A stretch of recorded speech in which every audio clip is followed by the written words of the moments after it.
ಎಲ್ಲದರಲ್ಲೂ ಅವನೇ ಕಾಣು. ಇದರ ಪರಿಣಾಮ ಏನಾಗ್ತದೆ ಅಂತಂದ್ರೆ, ಅದೇ ಮೂರ್ಖ ಮಂಗ ಮಾಡಿ ಚಾಕ್ಲೇಟ್ ಕರ್ಕೊಂಡೋಗಿ ಕನೆಗೆ ಫ್ರಿಜ್ ಅಲ್ಲಿ ಚಾಕ್ಲೇಟ್ ಇಡುವ ಬದಲು ನಮ್ಮ ಹೆಣ್ಣುಮಕ್ಕಳನ್ನೇ ತುಂಡು ಮಾಡಿ ಫ್ರಿಜ್ ಅಲ್ಲಿ ಇಡ್ತಾರೆ. ಆವಾಗ ನಮಗೆ ಯಾರು ಇರುವುದಿಲ್ಲ.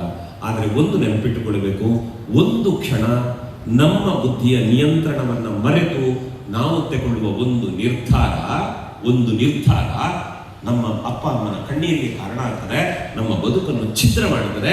ದಯವಿಟ್ಟು ಎಚ್ಚರಿಕೆಯಿಂದ ಬದುಕೋಣ.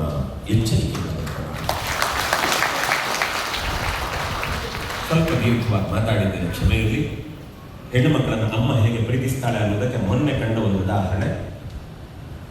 ಚಿನ್ನದ ಅಂಗಡಿ ಕೂತಿದ್ದೆ, ಒಬ್ಬ ತಾಯಿ ಬಂದವ್ರ ಹತ್ರ ಹೇಳ್ತಾರೆ, ಸರ್ ಇದೊಂದು ಕಾಲ್ಗೆಜ್ಜೆ ಸ್ವಲ್ಪ ಕಟ್ ಮಾಡಿ ಗಿಡ್ಡ ಮಾಡಿ ಅಂತ. ಅವ್ರು ಹೇಳಿದ್ರು, ಇಲ್ಲ ಅದು ಗಿಡ್ಡ ಮಾಡಿದ್ರೆ ನಿಮ್ಗೆ ಹಾಕ್ಲಿಕ್ಕೆ ಆಗೋದಿಲ್ಲ, ಇದು ಸರಿ ಉಂಟು, ಲೆಂತ್ ಸರಿ ಉಂಟು. ಮುಂದುವರೆದ ಅಮ್ಮ ಏನು ಹೇಳ್ತಾರೆ ಗೊತ್ತಾ, ಸರಿ ನನ್ಗಲ್ಲ, ನಾಳ್ದು ನಮ್ಮ ಮಗಳ ಬರ್ತ್ಡೇ ಬಂತು, ಅವಳಿಗೆ ಕಾಲ್ಗೆಜ್ಜೆ ಕೊಡ್ಲಿಕ್ಕೆ ನಮ್ಮ ಹತ್ರ ಈಗ ದುಡ್ಡಿಲ್ಲ, ಸ್ವಲ್ಪ ಸಮಸ್ಯೆ ಆಗಿದೆ, ಮಗಳಿಗೆ ಹೇಳಬೇಡಿ, ಬಂದರೆ ಅದನ್ನು ಗಿಡ್ಡ ಮಾಡಿ ಪಾಲಿಶ್ ಮಾಡಿ ಕೊಡಿ, ನಾನು ಹೊಸ ಕಾಲ್ ಚೈನ್ ಅಂತ ನನ್ನ ಮಗಳಿಗೆ ಕೊಡ್ತೇನೆ ಅಂತ. ಯೋಚನೆ ಮಾಡಿ, ಒಬ್ಬಾಕೆ ತಾಯಿ ಒಂದು ಹೆಣ್ಣು ಮಗುವಿಗೋಸ್ಕರ ಮಾಡುವ ತ್ಯಾಗ. ಇದು ಯಾವುದೋ ಅರ್ಥ ಆಗದೆ, ಅಮ್ಮ ಹೇಳಿದ್ದನ್ನು ಕೇಳದೆ, ಒಬ್ಬ ಜವಾಬ್ದಾರಿ ಇಲ್ಲದ ಒಬ್ಬ ಮೂರ್ಖ ಅಯೋಗ್ಯನನ್ನು ನೋಡಿಕೊಂಡು ಅವನೇ ಸರ್ವಸ್ವ ಅಂತ ಅವನ ಹಿಂದೆ ಓಡಿದ್ರೆ ಈ ತ್ಯಾಗಕ್ಕೆ ಏನು ಬೆಲೆ ಬರುತ್ತದೆ? ಎಚ್ಚರ ಆಗ್ಬೇಕಲ್ಲ, ನಮಗೆ ಬದಲಾಗಬೇಕು ನಾವು. ಇಂತಹ ನೂರಾರು ಕಥೆಗಳು ನನ್ನ ಹತ್ರ ಇದ್ದಾವೆ. ಮೀನು ಮಾರುವ ಅಪ್ಪ ಅಮ್ಮನಿಗೆ ಮೋಸ ಮಾಡಿದ ಹೆಣ್ಣುಮಕ್ಕಳು, ತುಂಬ ಕಲಿತ ಹೆಣ್ಣುಮಕ್ಕಳು, ಅಲ್ಲೆಲ್ಲ ಬಂದು ಉಡುಪಿಯಲ್ಲೂ ನಡೆದಿತ್ತು, ಬಂದು ಅಪ್ಪ ಅಮ್ಮ ಎದುರು ಕಣ್ಣೀರು ಹಾಕ್ತಾ ಇದ್ದಾರೆ, ಮಗ ದಯವಿಟ್ಟು ಅವರೊಟ್ಟಿಗೆ ಹೋಗ್ಬೇಡ, ನಾನು ಚೆನ್ನಾಗಿ ನೋಡ್ಕೊಂಡಿದ್ದೇವೆ ಮಗ, ನೀನು ಹೋದ್ರೆ ನಾವು ಸಾಯ್ತೇವೆ, ದಯವಿಟ್ಟು ಹೋಗ್ಬೇಡ ಅಂತ ಕಣ್ಣೀರು ಹಾಕಿದ್ರೆ ಇವಳು ಮುಸುಡು ತಿರಿಸ್ಕೊಂಡು ಅವ್ರ ಜೊತೆ ಹೋಗ್ತಾಳೆ. ಮಕ್ಕಳ ಒಂದು ಗೊತ್ತಿರಲಿ, ಸಮಾಜದಲ್ಲಿ ನಾವು ಮನುಷ್ಯ ರೂಪಿ ಮೃಗಗಳಾಗಿ ಬದುಕುವುದಲ್ಲ, ಮನುಷ್ಯ ರೂಪಿ ಮಹಾದೇವನಾಗಿ ಬದುಕುವುದಕ್ಕೆ ನಾವು ಪ್ರಯತ್ನ ಪಡಬೇಕು. ಲೋಕಾಯುಕ್ತ ಸಂತೋಷ ಒಂದು ದೃಷ್ಟಾಂತ ಹೇಳ್ತಾರೆ. ಒಂದು ಆಕ್ಸಿಡೆಂಟ್ ಆಗಿ ಬಿದ್ದಿದ್ದಾರೆ, ಒಬ್ಬ ಸಾಯುವ ಸ್ಥಿತಿಯಲ್ಲಿ ಶೇರ್ ಮಾಡೋದ್ರಲ್ಲೇ ಇದ್ದಾರೆ. ಕೊನೆಗೆ ಆಂಬುಲೆನ್ಸ್ ಬಂದು ಅವನು ಎತ್ತಿ ಆಂಬುಲೆನ್ಸ್ಗೆ ಹಾಕಿ ಹೇಳ್ತಾನಂತೆ, ನಾನು ಬದುಕ್ತೇನೆ ಅಂತ ನನಗೆ ಅನಿಸೋದಿಲ್ಲ, ದಯವಿಟ್ಟು ನನ್ನ ಕಣ್ಣುಗಳನ್ನು ದಾನ ಮಾಡ್ತೀರಾ ಅಂತ ಕೇಳ್ತಾನಂತೆ. ಯಾವ ಜಾಗಕ್ಕೆ ಬಂದು ನಿಂತಿದ್ದೇವೆ ಅಂತ ಆತ್ಮಾವಲೋಕನ ಮಾಡಬೇಕಲ್ಲ. ಹಾಗಾಗಿ ದಯವಿಟ್ಟು ನಾನು ಇಲ್ಲಿರುವ ವಿದ್ಯಾರ್ಥಿ ಸಂಘಕ್ಕೆ ನಾನು ಕೈ ಮುಗಿದು ಕೇಳುವುದು, ಮಕ್ಕಳೇ, ನಿಮ್ಮ ಅಮ್ಮ ನಿಮ್ಮ ಅಪ್ಪ ನಿಮ್ಮ ಬದುಕಿ ಅದು ನೀವು ಸಮುದಾಯಕ್ಕೆ ಕೊಡುವ ಕೊಡುಗೆ. ಆ ಸಮುದಾಯದ ಹೊರಗೆ ಕಾಲಿಟ್ಟಾಗ ನಾನು ಭಾರತೀಯ ಅನ್ನುವ ಭಾವದಿಂದ ತಾಯಿ ಭಾರತಾಂಬೆಗೆ ಸೇವೆಗಾಗಿ, ಅವಳ ಯೋಗ್ಯತೆಯ ಎತ್ತರಕ್ಕಾಗಿ ನಿಮ್ಮ ಬದುಕನ್ನು ಮುಡಿಪಾಗಿಟ್ಟುಕೊಳ್ಳಿ.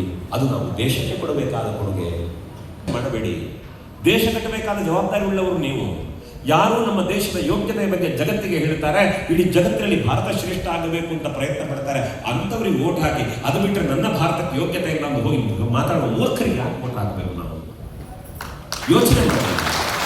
ನಮ್ಮ ಅಮ್ಮನ ಬಗ್ಗೆ ಅಭಿಮಾನದಿಂದ ಮಾತಾಡುವವರನ್ನು ಗೆಲ್ಲಿಸಬೇಕು ಬಿಟ್ರೆ, ನಮ್ಮ ಅಮ್ಮನ ಬಗ್ಗೆ ನೀಚವಾಗಿ ಮಾತಾಡುವವರ ಬಗ್ಗೆ ನಮಗೆ ಗೌರವ ಕೊಡಬೇಕಾದ ಅಗತ್ಯ ಇಲ್ಲ. ಈ ಎಚ್ಚರಿಕೆಯಿಂದ ನಮ್ಮ ಬದುಕಿನ ಹೆಜ್ಜೆಗಳನ್ನು ಇಡೋಣ.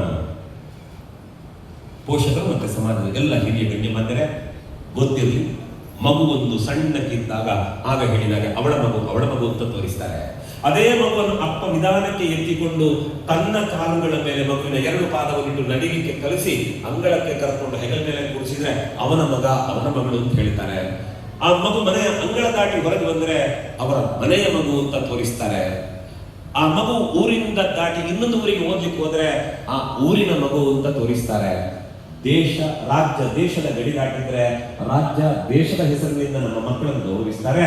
ನಾಳೆ ಸ್ವಾಮಿ ವಿವೇಕಾನಂದರಾಗಿ ಬೆಳೆದು ನಿಂತಾಗ ಅವರು ಜಗತ್ತು ವಿಶ್ವಮಾನವ ಅಂತ ಕೊಂಡಾಡುತ್ತದಲ್ಲ, ನಿಮ್ಮ ಮನೆಯಲ್ಲಿರುವ ಮಕ್ಕಳು ನಾಳೆ ವಿಶ್ವಮಾನವತ್ವದ ಕಡೆಗೆ ಸಾಗಬೇಕಾದಂತವರು. ಆ ಎತ್ತರಕ್ಕೆ ಬೆಳೆದು ನಿಂತರೆ ಜಾತಿ ಶ್ರೀಮಂತಿಗೆ ಬಡತನ ಯಾವುದೂ ಪ್ರಶ್ನೆ ಬರುವುದಿಲ್ಲ. ಆ ವ್ಯಕ್ತಿತ್ವ ಜಗತ್ತಿಗೆ ಸಂದೇಶವನ್ನು ಕೊಡುತ್ತದೆ. ಅಂತಹ ಮಕ್ಕಳಿಗೆ ರೂಪುಗೊಂಡು ಬರಬೇಕಾದ್ದು ನಮ್ಮ ಅವಶ್ಯಕತೆ ಅಂತ ನಾನು ಭಾವಿಸ್ತೇನೆ. ಅದರ ಜೊತೆಗೆ